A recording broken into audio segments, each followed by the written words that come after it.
Boa noite, pessoal, tudo bem? A gente vai trabalhar agora com um assunto chamado de dispersões. Então, vou colocar aqui para vocês o assunto da nossa aula.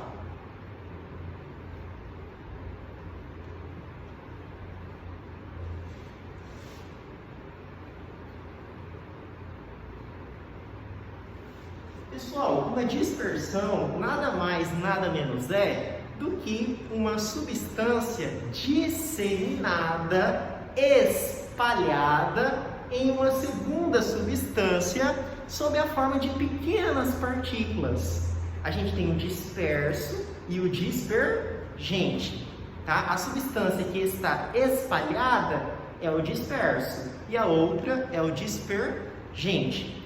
Só que quando a gente fala das dispersões, nós temos basicamente três tipos de dispersão.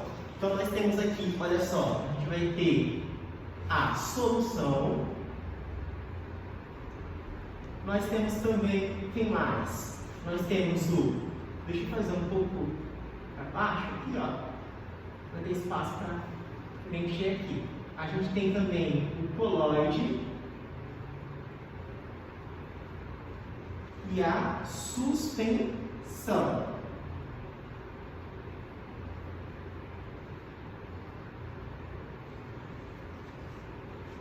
Pessoal, o que vai nos permitir diferenciar um do outro vai ser o tamanho das partículas, o diâmetro dessas partículas.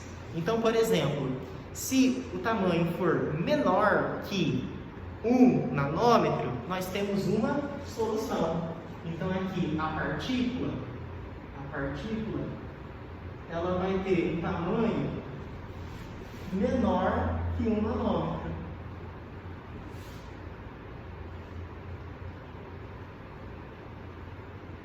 Lembre-se de que nano significa 10 elevado a menos 9. Agora, se essa partícula tiver um tamanho entre 1 e 1000 nanômetro, a gente tem um coloide, tá? Então, se a partícula tiver um tamanho entre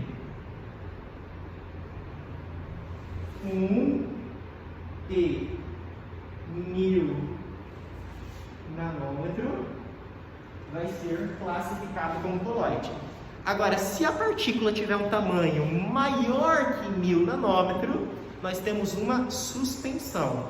Então, para ser uma suspensão, a partícula, então, deixa eu colocar aqui, ó, partícula maior que 1000 nanômetros. A gente pode fazer uma linha para ficar mais fácil de observar. Então, imaginemos a seguinte situação. Aqui eu tenho uma linha, aqui eu tenho o número 1 e aqui eu tenho o número 1000. Tá? É claro, pessoal, que isso aqui está fora de proporção. Tá? Só para a gente conseguir compreender isso aqui. Olha só, se a partícula então tiver um tamanho menor que 1, daqui para lá, vai ser o quê? Então, uma solução. Então, deixa eu colocar aqui, ó. A gente tem então uma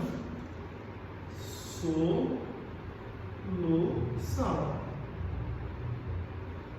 Agora, se a partícula tiver um tamanho entre 1 e 1000, entre 1 e 1000 é o quê?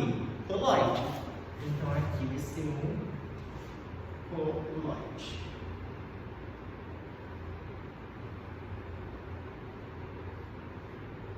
E se for maior que 1000, ó, daqui em diante, maior vai ser uma suspensão. Então, aqui a gente tem uma suspensão.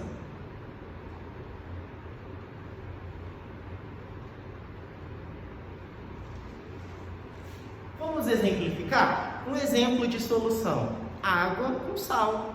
Então, vamos colocar aqui, né? Exemplo: água mais sal. Um exemplo de coloide: água com pó de gelatina. Então aqui eu vou colocar exemplo: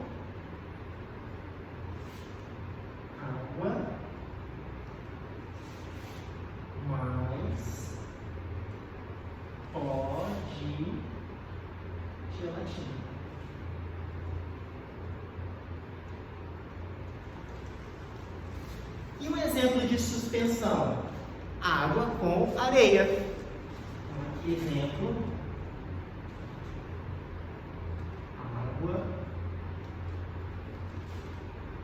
mais areia. Pessoal, é fácil da gente observar que quando a gente tem, por exemplo, se eu te der um copo com água e um copo de água com sal, você vai saber qual copo tem só água? Não, né? Não dá para perceber. A partícula é muito pequena, menor que um nanômetro. Então a gente tem um exemplo de solução, né? Água com sal. Agora, se eu te der um copo de água com areia, visivelmente observamos areia depositada no fundo do recipiente. As partículas são grandes, consideravelmente grandes. Então, nesse caso, a gente tem uma suspensão maior que 1000 nanômetros. Mas agora, se eu mostrar a você um exemplo, um copo de água com pó de gelatina, por exemplo, de abacaxi, vai ter aquela água amarelada, né? Ali eu tenho um coloide, porque o tamanho da partícula do pó de gelatina não é nem menor que 1 nanômetro, nem maior que 1000 nanômetros. É um tamanho intermediário, né? Entre 1 e 1000 nanômetros. Só que aí vem uma coisa interessante. Olha só, quando a gente fala de solução, a água com sal, a gente observa uma fase só. É diferente, por exemplo, de água com óleo, né, em que o óleo fica depositado sobre a superfície do líquido, em que nós conseguimos distinguir, né, coisas distintas, coisas diferentes, né? Ali na água com sal é uma coisa só. Então nós dizemos que a solução é chamada de mistura homogênea, são sinônimos, tá? Agora, quando a gente tem a água com areia, como eu consigo observar coisas diferentes, né? Então ali a gente tem uma mistura heterogênea. Agora, no caso do coloide, da água com pó de gelatina, aparentemente a gente tem a impressão de que nós estamos diante de uma mistura homogênea, por achar que nós estamos diante de uma coisa só. Eu vejo uma coisa só. Mas, a bem da verdade, se nós observarmos por meio de um microscópio, a gente vai conseguir enxergar coisas distintas. Então, na verdade, nós não temos uma mistura homogênea, né? Nós temos uma mistura heterogênea. O coloide, pessoal, é uma mistura heterogênea, tá? Então, é interessante a gente fazer essa observação. Bom, aí a gente vai ter, né, um capítulo só para falar de solução. E agora a gente vai falar na próxima aula, para o vídeo não ficar muito extenso, vamos falar dos coloides, das principais características dos coloides, certo? Porque eles são muito importantes, uma vez que eles estão muito presentes em nosso dia a dia, tá? Um grande abraço!